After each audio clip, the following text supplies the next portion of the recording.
ಮುದ್ದೆ ಜೊತೆಗೆ ತುಂಬ ಟೇಸ್ಟಿಯಾಗಿ ಹೊಂದ್ಕೊಳ್ಳುವಂಥ ಮೊಸರನ್ನ ಬಳಸಿ ಮಾಡುವಂಥ 2 ಥರದ ಗೊಜ್ಜಿನ ರೆಸಿಪಿಗಳನ್ನ ತೋರಿಸ್ತಾ ಇದ್ದೀನಿ. ತುಂಬ ಟೇಸ್ಟಿಯಾಗಿರುತ್ತೆ. ಖಂಡಿತ ವಿಡಿಯೋ ಕೊನೆವರೆಗೂ ನೋಡಿ. Hi friends, welcome to Tanushree ಅಡುಗೆ. ಇವತ್ತಿನ ದಿನ ಒಳ್ಳೆ ಆರೋಗ್ಯಕರವಾದಂಥ ಮುದ್ದೆ ಜೊತೆ ಒಂದು ಸೈಡ್ ಡಿಶ್ ಮಾಡೋದು ತೋರಿಸ್ತಿದ್ದೀನಿ. ಬನ್ನಿ ಹಾಗಿದ್ರೆ ಮಾಡೋದು ನೋಡೋಣ. ಇದಕ್ಕೆ ನಾನಿಲ್ಲಿ ಒಂದು ಮೂಲಂಗಿನ ಸಣ್ಣದಾಗಿ ಚಾಪ್ ಮಾಡ್ಕೊಂಡು ಇಟ್ಕೊಂಡಿದ್ದೀನಿ, ಅಂದರೆ ಸಣ್ಣದಾಗಿ ಕಟ್ ಮಾಡ್ಕೊಂಡು ಇಟ್ಕೊಂಡಿದ್ದೀನಿ. 2 ಮೂಲಂಗಿನ ಹಾಗೆ ರಫ್ಲಿಯಾಗಿ ಕಟ್ ಮಾಡ್ಕೊಂಡು ಇಟ್ಕೊಂಡಿದ್ದೀನಿ. ನೀವು ನೋಡ್ತಿರ್ಬೋದು, ಇಷ್ಟು ಸಣ್ಣದಾಗಿ ಕಟ್ ಮಾಡಿಕೊಂಡು ಇಟ್ಕೋಬೇಕು ನೀವು. ಇವಾಗ ಹೇಗೆ ಮಾಡೋದು ಅಂತ ನೋಡೋಣ ಬನ್ನಿ.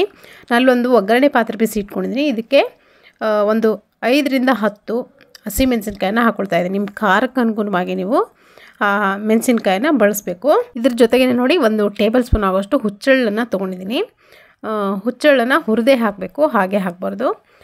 ಜಸ್ಟ್ ಡ್ರೈ ರೋಸ್ಟ್ ಮಾಡಿಕೊಂಡ್ರೆ ಸಾಕು. ಮೀಡಿಯಮ್ ಲೋ ಫ್ಲೇಮ್ ಇಟ್ಕೊಂಡು ಹುರ್ಕೋಬೇಕು, ಇಲ್ಲಾಂದರೆ ಪೂರ್ತಿ ಸಿಡಿದು ಹೊರಗಡೆ ಬೀಳುತ್ತೆ. ಹಾಗಾಗಿ ಈ ಥರ ಹಸಿಮೆಣಸಿನ್ಕಾಯಿ ಜೊತೆಗೆ ಹುರಿಯೋದ್ರಿಂದ ಸಿಡಿಯಲ್ಲ. ಹಾಗಾಗಿ ಜಸ್ಟು ಹುರಿತಾ ಇದ್ದೀನಿ. ಜಾಸ್ತಿ ಸಮಯ ತೊಗೊಳ್ಳಲ್ಲ, ಜಸ್ಟು ಬಿಸಿ ಮಾಡಿದ್ರೂ ಸಾಕಾಗುತ್ತೆ. ಇವಾಗ ನೋಡಿ, ಇದ್ರ ಜೊತೆಗೆ 1 ಟೇಬಲ್ ಸ್ಪೂನ್ ಆಗೋಷ್ಟು ಹುರ್ಗಡ್ಲೆ ಹಾಕ್ಕೊಳ್ತಾ ಇದ್ದೀನಿ. ಹುರ್ಗಡ್ಲೆ ಹಾಕಿದ ತಕ್ಷಣ ಗ್ಯಾಸ್ ಫ್ಲೇಮ್ನ ಆಫ್ ಮಾಡಿಕೊಂಡು ತಣ್ಣಗಾಗಿ ಹಾಕ್ಬಿಡಿ. ಅಷ್ಟರೊಳಗೆ ನಾನು ಒಂದು ಮಿಕ್ಸರ್ ಜಾರ್ಗೆ ನಾವು ಆವಾಗಲೇ ಕಟ್ ಮಾಡಿ ಇಟ್ಕೊಂಡಂಥ ಈ ಮೂಲಂಗಿ ಏನಿದೆ ನೋಡಿ, ಅದನ್ನು ಹಾಕ್ಕೊಂಡು ರುಬ್ಬೇಕು. ಇದ್ರ ಜೊತೆಗೇ 1 ಟೀ ಸ್ಪೂನಷ್ಟು ಜೀರಿಗೆ ಕೂಡ ಹಾಕ್ಕೊಳ್ತಾ ಇದ್ದೀನಿ. ಸ್ವಲ್ಪ ಕೊತ್ತಂಬರಿ ಸೊಪ್ಪು, ಹಾಗೆ ಬೆಳ್ಳುಳ್ಳಿ, ಒಂದು 4 ರಿಂದ 5 ಹಸಿರು ಬೆಳ್ಳುಳ್ಳಿ ಕೂಡ ಹಾಕ್ಕೊಂಡು ಚೆನ್ನಾಗಿ ರುಬ್ಕೊಂಡು ಬಂದಿದ್ದೀನಿ. ಇವಾಗ ಇದಕ್ಕೆ ನೋಡಿ ಹುರಿದಿಟ್ಕೊಂಡಂಥ ಹಸಿಮೆಣಸಿನ್ಕಾಯಿ, ಅದೇ ಹುಚ್ಚೆಳ್ಳು ಹಾಗೆ ಹುರ್ಗಡ್ಲೆ ಏನಿದೆ ನೋಡಿ, ಅದನ್ನು ಕೂಡ ಹಾಕ್ಕೊಂಡು ನುಣ್ಣಗಾಗೋವರೆಗೂ ರುಬ್ಕೋಬೇಕು. ಇದ್ರ ಜೊತೆಗೆ ನೋಡಿ ಇನ್ನೊಂದು ಸೀಕ್ರೆಟ್ ಇಂಗ್ರೀಡಿಯೆಂಟ್ ಏನಂದರೆ, ಮೇಯ್ನಾಗಿ ಟೇಸ್ಟ್ ಕೊಡೋದು, ನಾನಿಲ್ಲಿ ಹುರಿದಂಥ ಕಡಲೆ ಬೀಜದ ಪುಡಿಯನ್ನು ಹಾಕ್ಕೊಳ್ತಾ ಇದ್ದೀನಿ. ನೀವು ಬೇಕಿದ್ರೆ ಕಡಲೆ ಬೀಜನೂ ಕೂಡ ಹುರಿದು ಇದ್ರ ಜೊತೆಗೇ ಹಾಕೋಬೋದು. ಕಡಲೆ ಬೀಜದ ಪೌಡ್ರ್ ಇರೋದ್ರಿಂದ ನಾನಿಲ್ಲಿ ಅದನ್ನೇ ಬಳಸಿದ್ದೀನಿ. ಇವಾಗ ಇದನ್ನು ಸೈಡಲ್ಲಿ ಎತ್ತಿಟ್ಕೊಂಡು ಒಂದು ಮಣ್ಣಿನ ಪಾತ್ರೆ ತೊಗೊಂಡಿದ್ದೀನಿ. ಮಣ್ಣಿನ ಪಾತ್ರೆಯಲ್ಲಿ ಇದನ್ನು ಮಾಡೋದ್ರಿಂದ ಟೇಸ್ಟು ಒಂಥರ ಡಿಫ್ರೆಂಟಾಗಿ ಬರುತ್ತೆ ಅಂತ ಹೇಳ್ಬೋದು. ಆ ರುಚಿನೇ ಬೇರೆ. ನಾನಿಲ್ಲಿ ಅದನ್ನು ಮಿಕ್ಸ್ಚರ್ ಏನಿದೆ ನೋಡಿ, ಮಿಕ್ಸಿನ ಮಾಡ್ಕೊಂಡಿರೋದು, ಅದನ್ನು ಮಣ್ಣಿನ ಪಾತ್ರೆಯಲ್ಲಿ ಹಾಕ್ಕೊಳ್ತಾ ಇದ್ದೀನಿ. ಮಿಕ್ಸರ್ ಜಾರ್ಗೆ ಸ್ವಲ್ಪ ನೀರು ಹಾಕ್ಕೊಂಡು, ಜಾಸ್ತಿ ನೀರು ಹಾಕಬಾರ್ದು, ಗಟ್ಟಿಯಾಗೇ ಇರಬೇಕು, ತೆಳುವಾಗಿರಬಾರ್ದು.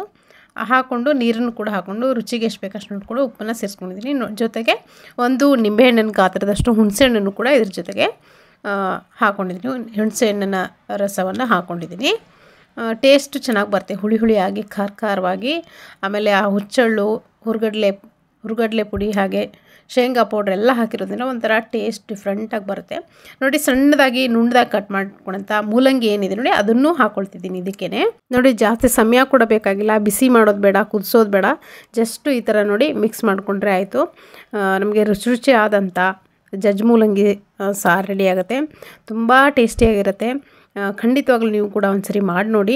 ನಾನಿಲ್ಲಿ ಇದಕ್ಕೆ ಒಂದು ಒಗ್ಗರಣೆ ಕೊಡ್ತಾ ಇದ್ದೀನಿ. ಒಗ್ಗರಣೆ ಪಾತ್ರೆಗೆ 2 ಸ್ಪೂನ್ ಆಗೋಷ್ಟು ಎಣ್ಣೆ ಹಾಕ್ಕೊಳ್ತಾ ಇದ್ದೀನಿ. ಎಣ್ಣೆ ಚೆನ್ನಾಗಿ ಕಾದಾದ್ಮೇಲೆ ಸಾಸಿವೆ, ಜೀರಿಗೆ, ನೀವು ನಾರ್ಮಲಾಗಿ ಒಗ್ಗರಣೆ ಯಾವ ರೀತಿ ಕೊಡ್ತೀರಿ ನೋಡಿ, ಅದೇ ಥರ ಸಾಸಿವೆ, ಜೀರಿಗೆ, ಕರಿಬೇವಿನ ಸೊಪ್ಪು, ಇದ್ರ ಜೊತೆಗೆ ಎಕ್ಸ್ಟ್ರಾ ಏನಂದರೆ ಒಂದು ಸಣ್ಣದಾಗಿರೋಂಥ ಈರುಳ್ಳಿನ ಸಣ್ಣದಾಗಿ ಕಟ್ ಮಾಡ್ಕೊಂಡು ಹಾಕ್ಕೊಂಡಿದ್ದೀನಿ.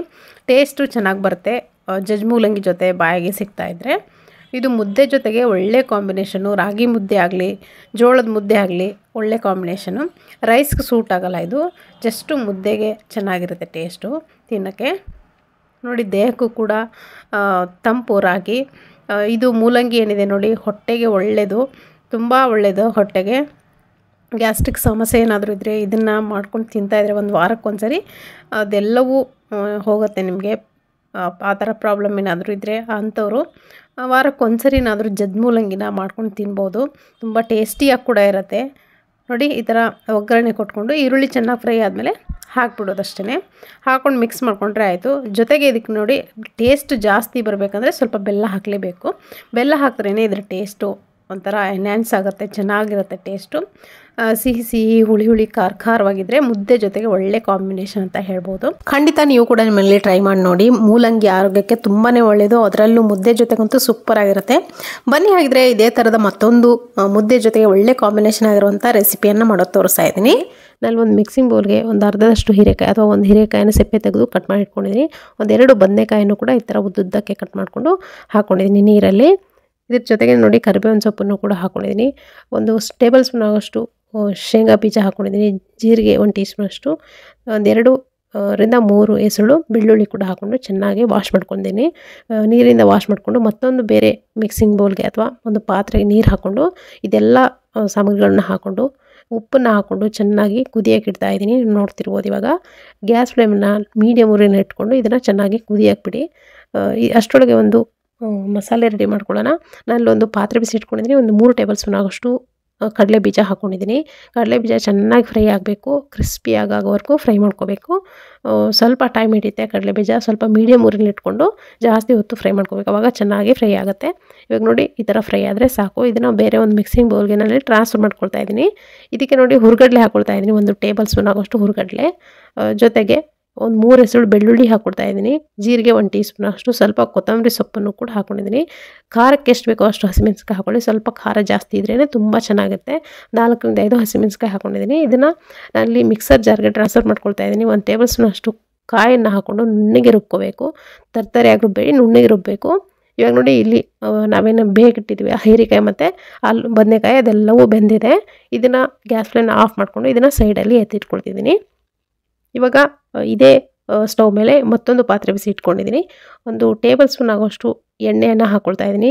ಎಣ್ಣೆ ಚೆನ್ನಾಗಿ ಕಾದಾದಮೇಲೆ ಸಾಸಿವೆ, ಜೀರಿಗೆ, ಕರಿಬೇವಿನ ಸೊಪ್ಪು, ಹಾಗೆಯೇ 1 ಈರುಳ್ಳಿನೂ ಕೂಡ ಸಣ್ಣದಾಗಿ ಕಟ್ ಮಾಡ್ಕೊಂಡು ಹಾಕ್ಕೊಂಡಿದ್ದೀನಿ. ಚೆನ್ನಾಗಿ ಫ್ರೈ ಮಾಡ್ಕೊಳ್ಳಿ. ಪೂರ್ತಿಯಾಗಿ ಟ್ರಾನ್ಸ್ಪರೆಂಟ್ ಆಗಬೇಕು, ಕ್ರಿಸ್ಪಿಯಾಗಿ ಉಳ್ಕೋಬಾರ್ದು, ಪೂರ್ತಿಯಾಗಿ ಸಾಫ್ಟಾಗಿ ಬೇಯಬೇಕು ಈರುಳ್ಳಿ. ಜಾಸ್ತಿ ಏನು ಸಮಯ ತೊಗೊಳ್ಳಲ್ಲ, ಬೇಗನೆ ಬೇಯುತ್ತೆ ಈರುಳ್ಳಿ. ಎಣ್ಣೆನಲ್ಲಿ ಡೈರೆಕ್ಟಾಗಿ ಹಾಕಿರೋದ್ರಿಂದ ಬೇಗ ಬೇಯುತ್ತೆ. ಜಸ್ಟ್ ಈ ಥರ ಮಿಕ್ಸ್ ಮಾಡ್ಕೊಳ್ತಾ ಫ್ರೈ ಮಾಡ್ಕೋಬೇಕು. ಇವಾಗ ನೋಡಿ ಇದಕ್ಕೆ ನೋಡಿ ಬೇಯಿಸಿಟ್ಕೊಂಡಂಥ ಈ ಬದನೆಕಾಯಿ, ಹೀರೆಕಾಯಿ ಎಲ್ಲ ಇದೀನಿ ನೋಡಿ, ಕಡಲೆ ಬೀಜ ಇದೆಲ್ಲದನ್ನು ಇದಕ್ಕೆ ಹಾಕ್ಕೊಳ್ತಾ ಇದ್ದೀನಿ. ನೀವು ಬೇಕಿದ್ರೆ ಇದನ್ನು ಕಟ್ ಮಾಡ್ಕೋಬೋದು ಅಥವಾ ಮ್ಯಾಶ್ ಮಾಡ್ಕೋಬೋದು. ನಾನಿಲ್ಲಿ ಹೀಗೆ ಬಿಡ್ತೀನಿ, ಜಸ್ಟ್ ಮಿಕ್ಸ್ ಮಾಡ್ಕೊಳ್ತೀನಿ. ಮೀಡಿಯಮ್ ಉರಿಲಿ ಇಟ್ಕೊಂಡು ಸ್ವಲ್ಪ ಹೊತ್ತು ಇದನ್ನು ಕೂಡ ಎಣ್ಣೆಯಲ್ಲಿ ಫ್ರೈ ಮಾಡ್ಕೊಳ್ಳಿ. ಆವಾಗ ಟೇಸ್ಟ್ ಒಂಥರ ಡಿಫ್ರೆಂಟಾಗಿ ಚೆನ್ನಾಗಿ ಬರುತ್ತೆ ಎಣ್ಣೆಯಲ್ಲಿ ಫ್ರೈ ಮಾಡೋದ್ರಿಂದ. ಆಲ್ರೆಡಿ ಬೆಂದಿರುತ್ತೆ, ಜಸ್ಟ್ ಎಣ್ಣೆಯಲ್ಲಿ ಮಿಕ್ಸ್ ಮಾಡಿಕೊಂಡ್ರೆ ಆಯಿತು. ಇವಾಗ ಗ್ಯಾಸ್ ಫ್ಲೇಮ್ನ ಆಫ್ ಮಾಡ್ಕೊಂಡು ಇದನ್ನು ಸೈಡಲ್ಲಿ ಎತ್ತಿಟ್ಕೊಳ್ತೀನಿ. ಇವಾಗ ಇದೇ ಪಾತ್ರೆಗೆ ನೋಡಿ ನಾನು ಆವಾಗಲೇ ರುಬ್ಬಿಟ್ಕೊಂಡಂಥ ಕಡಲೆ ಬೀಜದ ಮಸಾಲೆ ಏನಿದೆ ನೋಡಿ ಅದನ್ನು ಸೇರಿಸ್ಕೊಳ್ತಾ ಇದ್ದೀನಿ. ಪೂರ್ತಿಯಾಗಿ ಸೇರಿಸ್ಕೊಳ್ಳಿ, ಕೈಯಿಂದ ಪೂರ್ತಿಯಾಗಿ ಸೇರಿಸ್ಕೊಳ್ಳಿ. ಇದರಲ್ಲಿ ನೀರನ್ನು ಸೇರಿಸ್ಕೊಂಡು ಹಾಕ್ಕೊಳ್ಬೇಡಿ. ಸ್ವಲ್ಪ ಅಂಟಿದ್ರೆ ಮಾತ್ರ ಸ್ವಲ್ಪ ನೀರು ಹಾಕ್ಕೊಂಡು ಮಿಕ್ಸ್ ಮಾಡಿಕೊಂಡು, ಈ ಮಿಕ್ಸರ್ ಜಾರ್ ಅಂಟಿರುತ್ತಲ್ಲ ಅಷ್ಟು ನೀರು ಹಾಕ್ಕೊಂಡು ನೀವು ಹಾಕೋಬೇಕು. ಜಾಸ್ತಿ ನೀರು ಹಾಕೋ ಹಾಗಿಲ್ಲ, ಒಂದೊಂದು ಜಾರಷ್ಟು ನೀರು ಹಾಕಬೇಡಿ. ಜಸ್ಟು ಮಸಾಲೆ ಬರೋಕ್ಕೋಸ್ಕರ ಮಾತ್ರ ನೀರು ಹಾಕ್ಕೊಂಡು ಮಿಕ್ಸ್ ಮಾಡ್ಕೊಳ್ತಾ ಇದ್ದೀನಿ. ನೋಡಿ ಇಷ್ಟು ಗಟ್ಟಿಯಾಗಿರಬೇಕು. ಇದಕ್ಕೆ ನೋಡಿ 1 ಕಪ್ ಆಗೋಷ್ಟು ಗಟ್ಟಿ ಮೊಸರನ್ನು ನಾನಿಲ್ಲಿ ಹಾಕ್ಕೊಳ್ತಾ ಇದ್ದೀನಿ. ಮೊಸರು ಹಾಕ್ಕೊಂಡು ಯಾವುದೇ ಗಂಟೆ ಇರದೇ ಇರೋ ಥರ ಚೆನ್ನಾಗಿ ಮಿಕ್ಸ್ ಮಾಡ್ಕೊಳ್ಳಿ. ಉಪ್ಪು ನಿಮಗೆ ಮತ್ತೆ ಬೇಕು ಅನಿಸಿದ್ರೆ ಮತ್ತೆ ಹಾಕೋಬೋದು. ಉಪ್ಪು ರುಚಿಗೆ ಎಷ್ಟು ಬೇಕೋ ಅಷ್ಟು ನೋಡ್ಕೊಂಡು ನೀವು ಉಪ್ಪು ಹಾಕೋಬೋದು. ಹಾಗೆಯೇ ಹುಣಸೆಹಣ್ಣಿನ ರಸ ಕೂಡ ಹಾಕೋಬೋದು. ನಾನು ಹುಣಸೆಹಣ್ಣಿನ ರಸನ ಸ್ಕಿಪ್ ಮಾಡ್ಕೊಂಡಿದ್ದೀನಿ. ನಾನು ಜಸ್ಟ್ ಇವಾಗಲೇ ಖಾಲಿ ಮಾಡ್ತಿರೋದ್ರಿಂದ ಸ್ಕಿಪ್ ಮಾಡಿದ್ದೀನಿ. ಟೇಸ್ಟ್ಗೆ ಬೇಕಾದರೆ ನೀವು ಹಾಕೋಬೋದು. ರುಚಿಯಾಗಿರುವಂಥ ಮೊಸರು ಖಾರ ರೆಡಿಯಾಗಿದೆ. ಶೇಂಗಾ ಬೀಜದ ಮೊಸರು ಖಾರ. ಇದು ಮುದ್ದೆ ಜೊತೆ ಅಂತೂ ಸಖತ್ತಾಗಿರುವಂಥ ಹೇಳಿ ಮಾಡಿಸಿದಂಥ ಒಂದು ಸೈಡ್ ಡಿಶ್ ಅಂತ ಹೇಳ್ಬೋದು. ನಾನಲ್ಲಿ ಮುದ್ದೆ ಕೂಡ ಬಿಸಿ ಬಿಸಿಯಾಗಿರುವಂಥ ಮುದ್ದೆನ ಮಾಡಿಕೊಂಡು ಈ ಥರ ಶೇಂಗಾ ಮೊಸರು ಖಾರ ಮಾಡಿಕೊಂಡು ತಿಂತಾಯಿದ್ರೆ 1 ಮುದ್ದೆ ಅಲ್ಲ 2 ಮುದ್ದೆ ಕೂಡ ಆರಾಮಾಗಿ ತಿಂತಾರೆ, ಅಷ್ಟು ಚೆನ್ನಾಗಿರುತ್ತೆ. ಮಕ್ಕಳಿಗೂ ಕೂಡ ಇಷ್ಟ ಆಗುತ್ತೆ. ನಾನಲ್ಲಿ ಮುದ್ದೆ ಜೊತೆ ಸರ್ವ್ ಮಾಡ್ಕೊಳ್ತಾ ಇದ್ದೀನಿ. ಖಂಡಿತ ಈ ವಿಡಿಯೋ ನೋಡಾದ್ಮೇಲೆ ನಿಮಗೆ ಇಷ್ಟ ಆಯಿತೋ ಇಲ್ವೋ ಅಂತ ತಿಳಿಸಿ. ಅದಕ್ಕಿಂತ ಮುಂಚೆ ನೀವು ಮನೆಯಲ್ಲಿ ಮಾಡ್ಕೊಂಡು ನೋಡಿ, ಟೇಸ್ಟ್ ಮಾಡಿ ನೋಡಿ, ಆಮೇಲೆ ಗೊತ್ತಾಗುತ್ತೆ ಇಷ್ಟ ಆಗಿದೆಯೋ ಇಲ್ವೋ ಅಂತ. ಆಮೇಲೆ ಈ ವಿಡಿಯೋ ಕೆಳಗೆ ಬಂದು ಕಾಮೆಂಟ್ ಮಾಡೋದನ್ನು ಮಾತ್ರ ಮರೆಯಬೇಡಿ. ಸೊ ನಾನಿವಾಗ ಇದನ್ನು ಮುದ್ದೆ ಜೊತೆ ಸರ್ವ್ ಮಾಡ್ಕೊಳ್ತಾ ಇದ್ದೀನಿ. ಖಂಡಿತ ಈ ರೆಸಿಪಿ ಇಷ್ಟ ಆಗಿದ್ರೆ ಒಂದು ಲೈಕ್ ಮಾಡೋದನ್ನು ಮಾತ್ರ ಮರೆಯಬೇಡಿ. ಹಾಗೆ ನಮ್ಮ ಚಾನಲ್ಗೆ ಯಾರು ಸಬ್ಸ್ಕ್ರೈಬ್ ಮಾಡ್ಕೊಂಡಿರ್ಬೋದು ದಯವಿಟ್ಟು ಸಬ್ಸ್ಕ್ರೈಬ್ ಮಾಡ್ಕೊಳ್ಳಿ. Thank you.